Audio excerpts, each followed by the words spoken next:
Allez, à 8h20, on parle de votre santé face aux différents cas autochtones de chikungunya recensés partout en France. Comment se protéger du fameux moustique tigre? On en parle avec notre médecin. Bonjour Roger Ruat. Allô Roger, vous nous entendez? Oui, moi je vous entends. Je vous entends très bien. Alors on a des chiffres qui ne font qu'augmenter. Roger, 964 de chikungunya, dont 72 autochtones. Alors il faut rappeler ce que sont les cas autochtones d'ailleurs.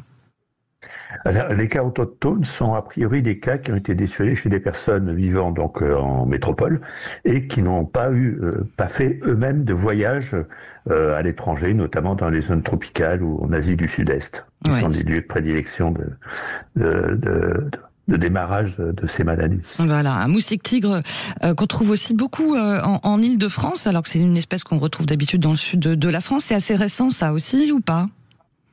Oui, c'est récent, mais ça correspond bien à ce type de moustique, qui est une espèce de moustique très agressive et très expansive surtout, et qui connaît bien les moyens de transport humain, parce que ce moustique se transporte surtout par avion, par voiture, et c'est comme ça qu'il arrive à disséminer, parce qu'il a un mode de vie agressif vis-à-vis des autres espèces de moustiques, qui fait que lorsqu'il arrive dans une région, il va se développer plus vite que les autres moustiques et donc prendre leur place, exactement. Ouais, c'est ça. Ils savent s'adapter à nous.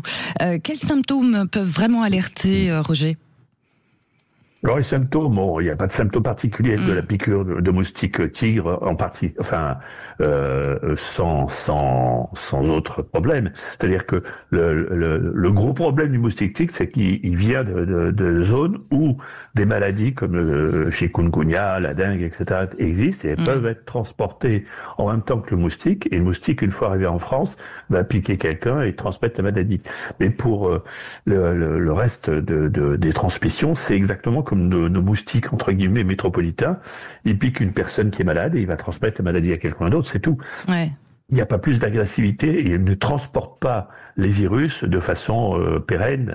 Il faut qu'il pique une personne infectée pour pouvoir infecter une autre personne. Mais ça peut provoquer quand même des douleurs musculaires, c'est ça, articulaires, des fièvres. Oui, alors là, c'est quand la piqûre effectivement a transmis un virus. Les signes de ces maladies sont des maladies virales, donc il y a toujours la même chose. Des maux de tête, un sensation de malaise, une grosse piqûre qui est très très allergisante, de la fièvre, et c'est à ce moment-là qu'il vaut mieux, si on a été piqué par moustique et qu'on a ce genre de symptômes, consulter un médecin assez rapidement. Ouais, alors comment se protéger? Forcément, il y a les anti-moustiques, il y a les vêtements couvrants.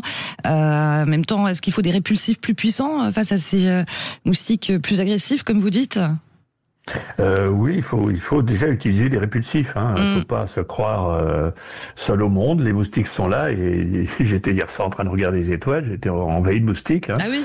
Donc il faut des répulsifs assez puissants. Ça existe, ça marche. Alors ça marche pas sur tout le monde parce que ça doit dépendre de beaucoup de problèmes personnalisés de notre peau, mais il faut surtout couvrir les zones à pluie, c'est-à-dire les petites gamelles qui contiennent un peu d'eau sous les plantes, par exemple.